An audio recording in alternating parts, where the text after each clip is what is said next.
క్రీస్తునందు ప్రియమైన Calvary TV ప్రేక్షకులకు యేసుక్రీస్తు నామములో మీకు శుభాలు తెలియజేస్తున్నాము. ద క్రిస్టియన్ హోప్ మినిస్ట్రీస్ సమర్పించు అద్దరికి నడిపించుమా అనే మా ఆధ్యాత్మిక కార్యక్రమానికి మిమ్మల్ని ప్రేమతో ఆహ్వానిస్తున్నాను. ఈరోజు మన ధ్యానాంశం విశ్వాస సహితమైన ప్రార్థన. విశ్వాస సహితమైన ప్రార్థన. క్రైస్తవులకు దేవుడిచ్చిన అనేకమైన భాగ్యాల్లో, అభయాల్లో, వాగ్దానాల్లో, మేళ్లలో, ఉపకారాల్లో ఆయన ప్రార్థన అనే ఈ గొప్ప ఆధ్యాత్మిక సాధనాన్ని దేవుడు అనుగ్రహించాడు. మీరు అడగండి, మీరు ప్రార్థించండి అని దేవుని వాక్యంలో అనేక చోట్ల మనము వాటిని గమనించగలం. అయితే చాలామంది ప్రార్థన ద్వారా జవాబులు పొందినవారు, మేలు పొందినవారు, దేవుని నుండి సహాయాలు పొందినవారు, సహకారాలు పొందినవారు ఉన్నారు. అయితే కొందరిలో ప్రార్థనలకు జవాబులు రావడం లేదు. ఈ క్రమంలో మనం విశ్వాస సహితమైన ప్రార్థన అనే అంశాన్ని మనం ధ్యానించాలని కోరుతున్నాను. విశ్వాస సహితమైన ప్రార్థన. దేవుని వాక్యం యాకోబు 5:15లో ఈ మాట వాడబడింది. యాకోబు 5:15లో విశ్వాస సహితమైన ప్రార్థన ఆ రోగిని స్వస్థపరచును, ప్రభువు అతని లేపును, అతడు పాపములు చేసిన వాడైతే పాప క్షమాపణ నొందును. స్వస్థత కలుగుతుంది విశ్వాస సహితమైన ప్రార్థన వల్ల. అంతేకాదు పాప క్షమాపణ కూడా జరుగుతుంది. ఈ యొక్క అంశం నుండి మనం కొన్ని ఆధ్యాత్మిక సత్యాలు నేర్చుకుని విశ్వాస జీవితంలో బలపడదాం. ప్రార్థనకి ఎంత శక్తి ఉందంటే ప్రియమైన స్నేహితులారా, కొన్ని వచనాలు మనం చూసినట్లయితే మనకి ఆశ్చర్యం కలుగుతుంది. కొన్ని దృష్టాంతాలు మనం ధ్యానించినట్లయితే మనము విశ్వాసంలో ఇంకా బలపడతాం. ప్రార్థనకు ఉండే శక్తి. యోహాను సువార్త 15:7లో ప్రభు యొక్క మాటలు ఎలా ఉన్నాయి? యోహాను 15:7 నా యందు మీరును మీ యందు నా మాటలను నిలిచి ఉండిన ఎడల మీకేది ఇష్టమో అడుగుడి, అది మీకు అనుగ్రహింపబడును. నా యందు మీరును మీ యందు నా మాటలు. మనము ఆయన యందు ఉండాలా, ఆయన మాటలు మన యందు నిలిచి ఉండాలా. అయినట్లయితే మీకు ఇది ఏది ఇష్టమో అది అడుగుడి, అది మీకు అనుగ్రహింపబడునని దేవుని వాక్యం చెప్తుంది. యోహాను సువార్త 15:7. అంతేకాదు మత్తయి 21:22లో మీరు వేటిని అడుగుతారో అవి మీరు పొంది ఉన్నారని నమ్ముడు అంటున్నాడు ప్రభు. మీరు ప్రార్థన చేయనప్పుడు వేటిని అడుగుదురో అవి దొరికినవని నమ్మిన ఎడల మీరు వాటి అన్నిటినీ పొందుదురని వారితో చెప్పాను. ఇవన్నీ కూడా ప్రార్థన ద్వారా ఏ విధంగా జవాబులు పొందగలము, ఏ విధంగా దేవుని యొక్క సహాయాలు పొందగలము అనే దానికి సూత్రాలు దేవుని వాక్యంలో ఉన్నాయి. ప్రియమైన స్నేహితులారు, మీరు వేటిని అడుగుదురో అవి మీరు పొంది ఉన్నారని నమ్మిన ఎడల మీరు వాటిని అన్నిటినీ పొందుదురని వారితో చెప్పాను. తర్వాత ప్రార్థనతో పాటు స్తుతి కూడా మనం చేసినప్పుడు ఇంకా మహత్తరమైన సంఘటనలు జరుగుతాయి. అపోస్తుల కార్యం 16, 25, 26లో, అపోస్తుల కార్యం 16వ అధ్యాయం 25, 26లో పౌలు శీల ఇద్దరిని కూడా వారు చెరసాల్లో పెట్టి బంధించేశారు, గొలుసులతో బంధించారు. అయితే ఆ రాత్రి సమయంలో వారు ప్రార్థన చేస్తున్నారు, స్తుతులు స్తోత్రాలు చెల్లిస్తున్నారు. చేస్తున్నప్పుడు 25వ వచనం, అయితే మధ్యరాత్రి వేళ పౌలును శీలయు దేవునికి ప్రార్థించుచు కీర్తనలు పాడుచుండిరి, ఖైదీలు వినుచుండిరి. ప్రార్థించుచు కీర్తనలు పాడుచుండిరి, స్తుతి మహిమ వారు చేస్తున్నారు, ప్రార్థన చేస్తున్నారు. గొలుసుల్లో బంధింపబడినప్పుడు కూడా, పరిస్థితులు అనుకూలంగా లేనప్పుడు కూడా వారు ప్రార్థిస్తూ వారు కీర్తన పాడుతున్నప్పుడు 26వ వచనం, అప్పుడు అకస్మాత్తుగా భూకంపము కలిగెను.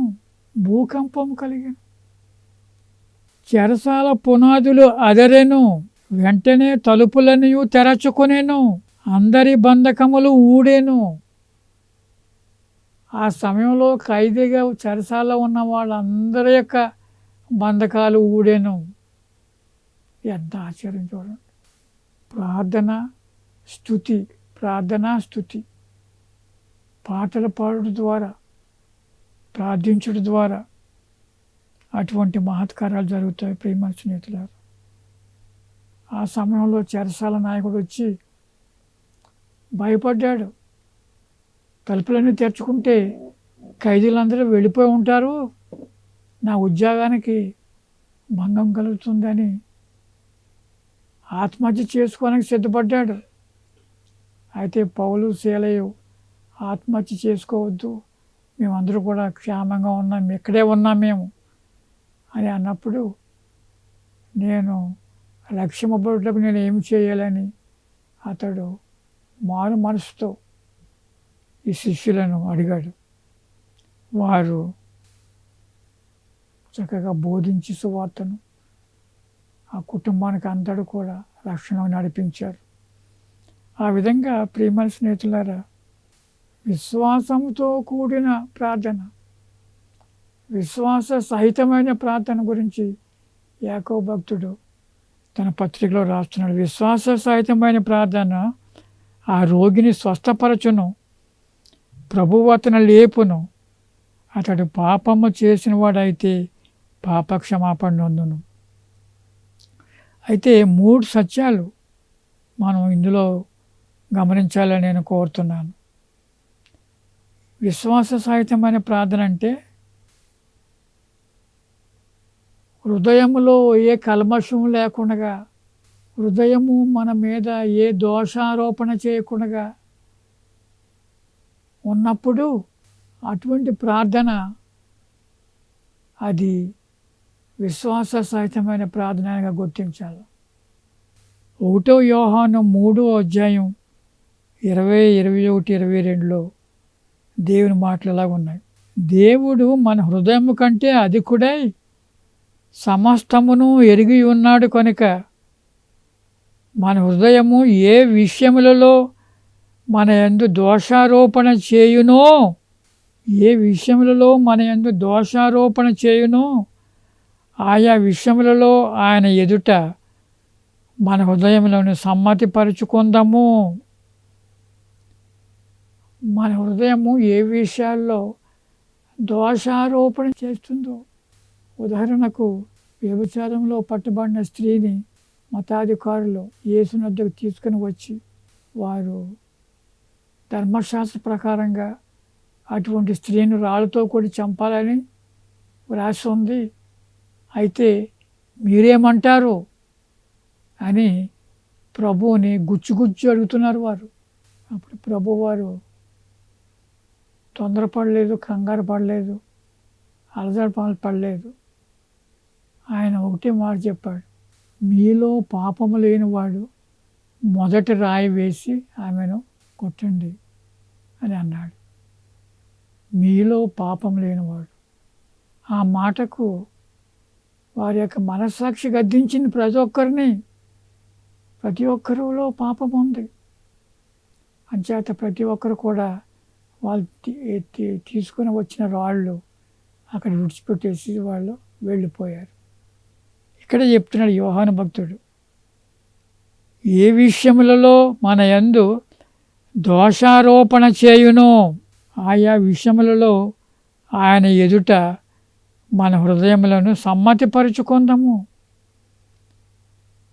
అంటే మనలో ఏవైనా కల్మషం ఉన్నట్లయితే, పొరపాట్లు ఉన్నట్లయితే వాటిని మనం ఒప్పుకొని పశ్చాత్తాపడి క్షమాపణ పొంది అప్పుడు ప్రార్థన చేస్తే ప్రియమైన స్నేహితులారా, అది విశ్వాస సహితమైన ప్రార్థన. అటువంటి ప్రార్థనలు వినపడతాయి. దేవునికి ఆయన అంగీకరిస్తాడు, జవాబులు ఇస్తాడు, సమాధానాలు ఇస్తాడు. అంచేత ప్రియమైన స్నేహితులారా, మన హృదయము మన యందు దోషారోపణ చేయని యెడల దేవుని ఎదుట ధైర్యము గలవారమగుదుము. దేవుని ఎదుట ధైర్యము గలవారమగుదుము. రెండవది, మొదటిది దోషారోపణ లేని పరిస్థితుల్లో, దోషారోపణ ఉన్న పరిస్థితుల్లో మన హృదయంలోని సమ్మతిపరచుకోవాలి.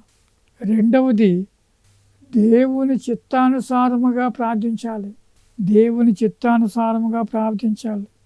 1 యోహాను 5:14 దేవుని మాటలు ఉన్నాయి. 1 యోహాను 5:14, ఆయనను బట్టి మనకు కలిగిన ధైర్యం ఏదనగా ఆయన చిత్తానుసారముగా మనం ఏది అడిగినను ఆయన మన మనవి ఆలకించునన్నదే. చిత్తానుసారముగా అంటే చిత్తాన్ని గౌరవించి, దేవుని చిత్తాన్ని ఎలా తెలుసుకుంటాం మనం? దేవుని యొక్క ఆజ్ఞలు, కట్టడలు, ఆయన యొక్క హెచ్చరికలు, ఆయన యొక్క గద్దింపుల్లో దేవుని యొక్క చిత్తం మనం గమనించగలం. అంచేత దేవుని చిత్తానుసారంగా జీవించాలంటే దేవుని చిత్తాన్ని మనం గాయకొనాలా, తెలుసుకోవాలి ఏది దేవుని చిత్తమో.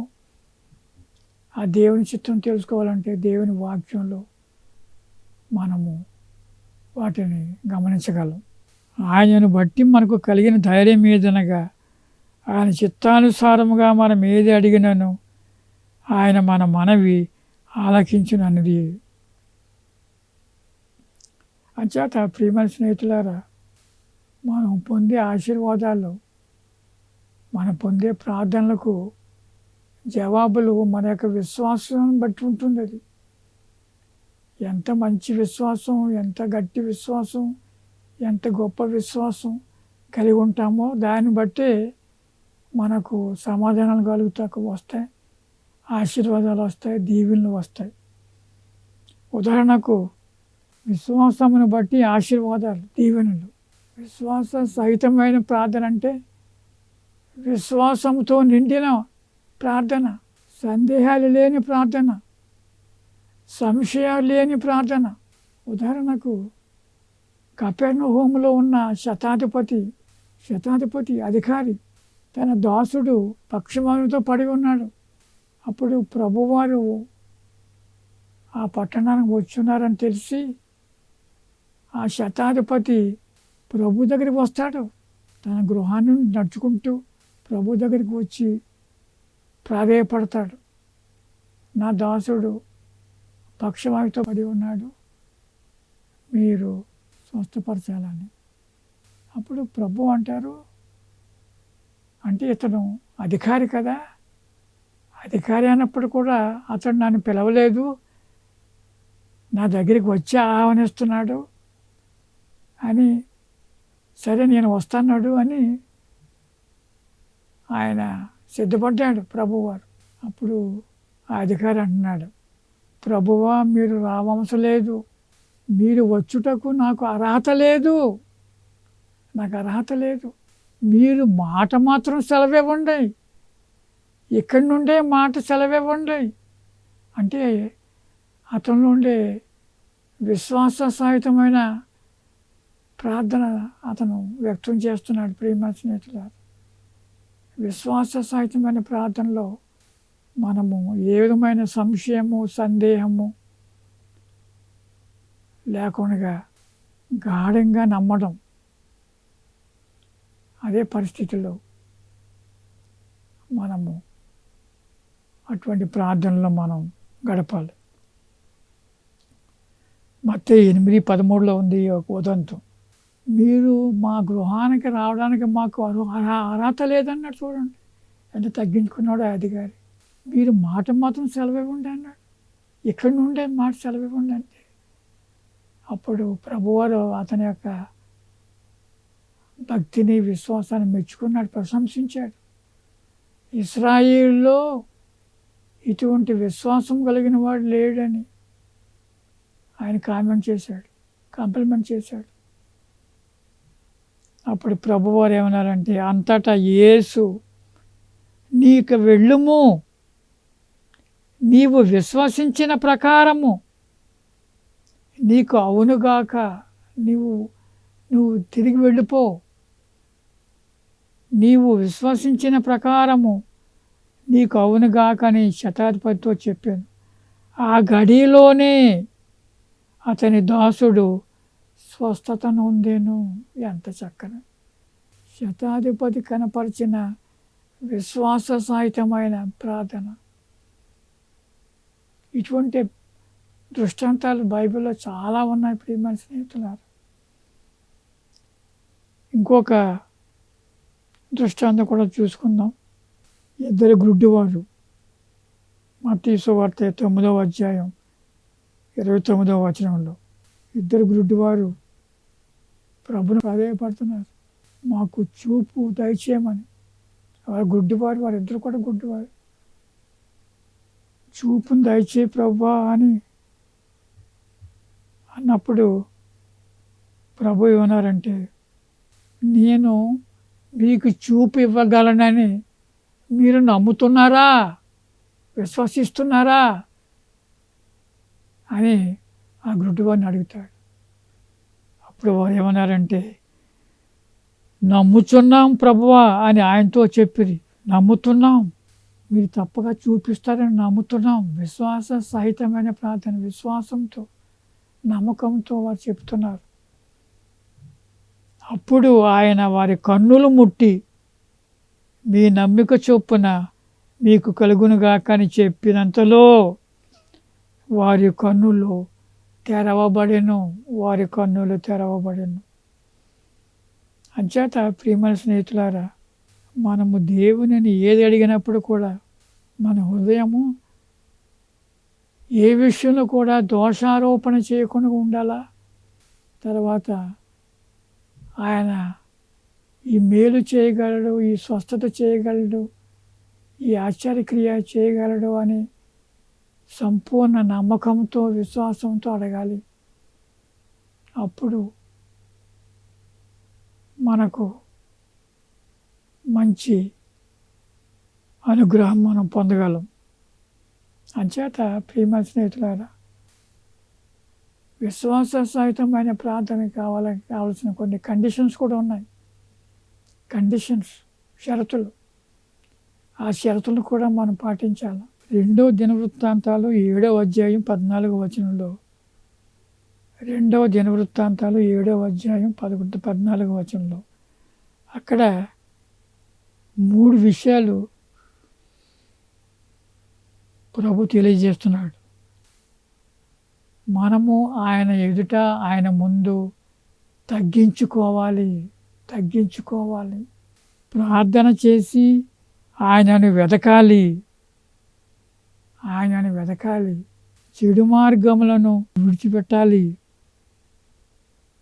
అప్పుడు ప్రియమైన స్నేహితులారా, ఆయన సమాధానం ఇచ్చి, జవాబులు ఇచ్చి, ప్రార్థన అంగీకరించి, ఆయన క్షమించి దేశాన్ని స్వస్థపరుస్తాడని వాక్యం ఉంది అక్కడ.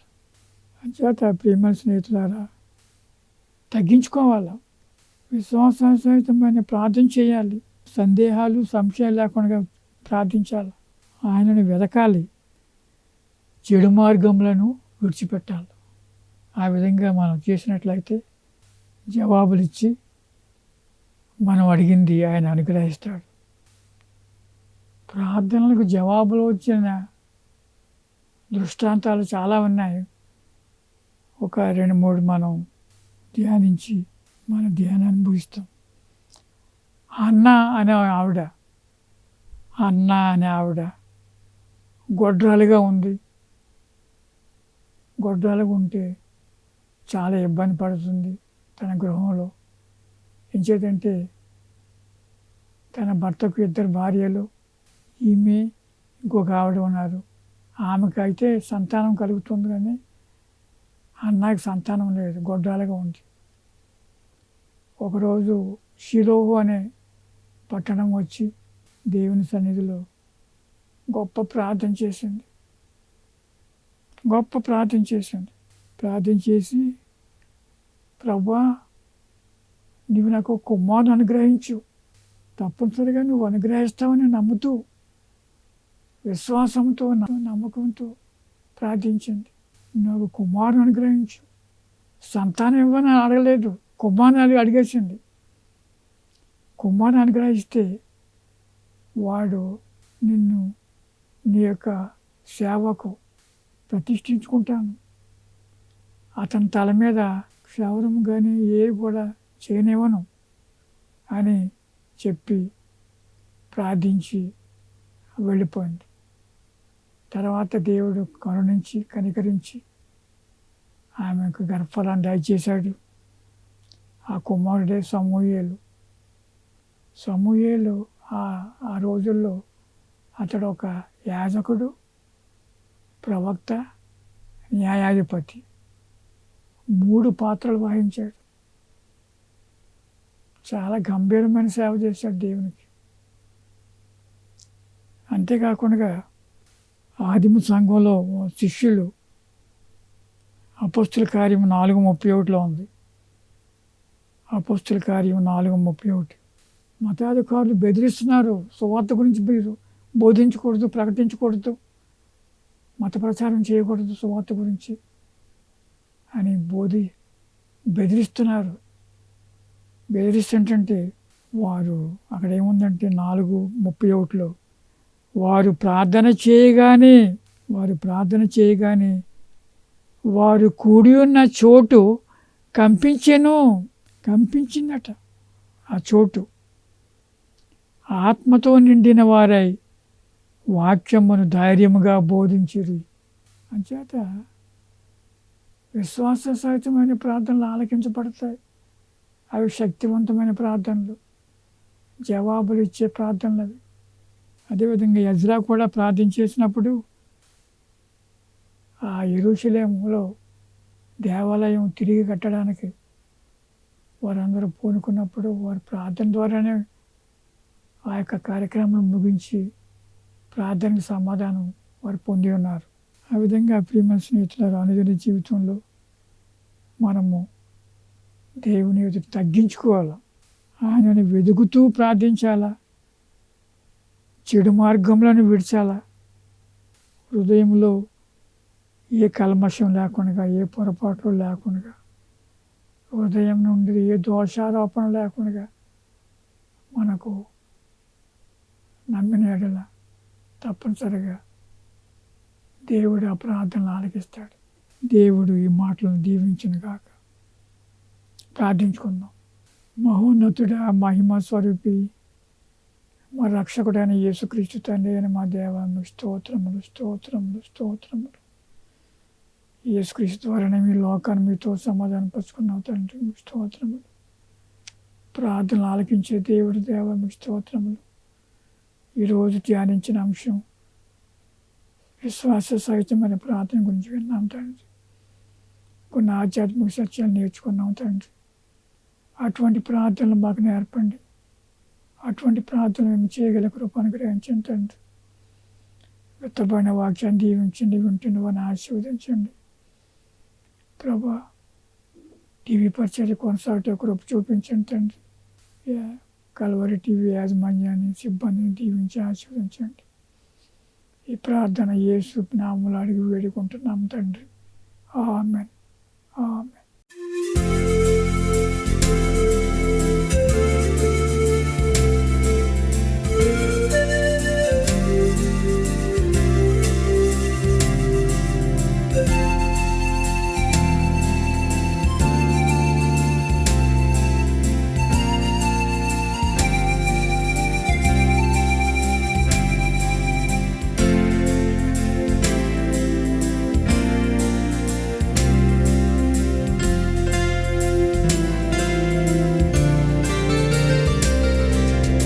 అద్దారికి నడిపించుమా, అచ్చట మహిమలందించుమా. అద్దారికి నడిపించుమా, అచ్చట మహిమలందించుమా.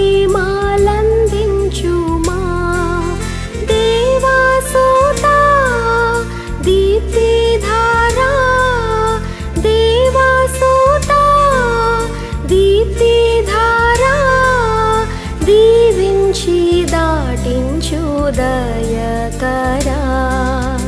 అద్దారికి నడిపించుమా, అచ్చట మహిమలందించుమా.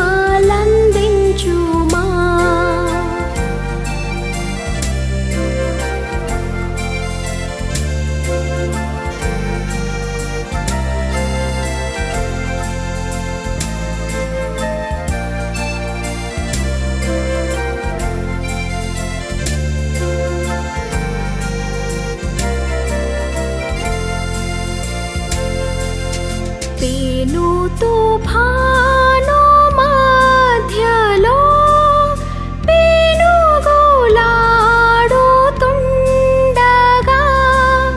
పెను తుఫాను మధ్యలో పెనుగులాడుతుండగా,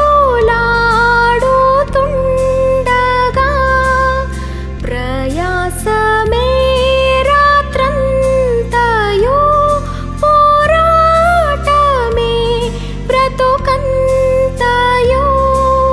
దేవాసుతా దీప్తిధారా,